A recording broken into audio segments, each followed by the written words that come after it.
तो हेलो दोस्तों, मैं हूं आदित्य। आप देख रहे हैं आदित्य की हॉरर स्टोरियां।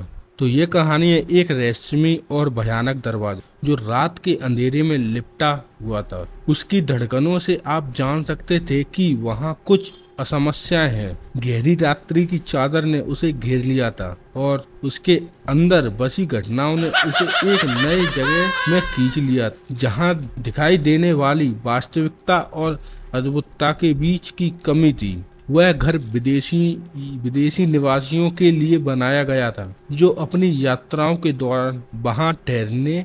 एक बार एक घर में एक व्यक्ति आया और वहां बसते ही उसने गुप्त रूप से इसे उसका घर बना लिया। इसकी आवाज रात्रि में बहुत तेज सुनाई देती थी, जैसे कि कोई आत्मशक्ति उसका आवाज सुन रही है। एक रात एक अकेले थे, उसने एक विचित्र आवाज सुनी। वह गहरी नींद से जागा और उसने धीरे से बाहर देखा। उसने देखा कि एक पुरानी और डरावनी मुर्दा भरी रेलिंग से उसे कोई देख रहा है। उसे जैसे उसकी सांसें रुक गईं।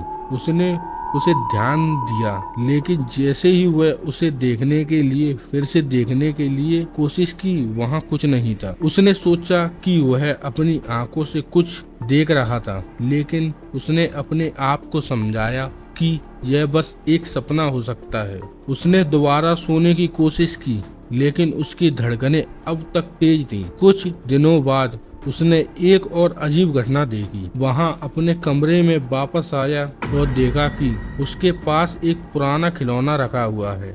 वह याद करता है कि उसने उसे कहीं देखा है, लेकिन उसे याद नहीं था कि वह उसने कब खरीदा था। एक रात जब उसने सोने की तैयारी की, उसने खिलौनों को अपने पास लेकर देखा कि उसकी नींद से खिलवाड़ कर रहा है। उसने देखा कि वह खिलौना उसकी ओर मुड़ रहा है, फिर वही बिल्कुल भी नहीं थी। वह भागता हुआ खिलौना अपनी टेबल पर रख दिया, लेकिन उसने फिर से देखा कि वह वहाँ है। उसने गहरी सांस ली और देखा कि वह अपने साथ खिलौनों के लिए तैयार नहीं है, लेकिन वह एक बार फिर से अपने बसेरे में वापस आ गया। उसने उसे देखा कि वह उसकी ओर मुड़ रहा है और उसने देखा कि वह उसकी ओर मुड़ रहा है। वह याद करता है कि उसने उसे देखा था, लेकिन उसे याद नहीं कि वह उसे कब खरीदा था।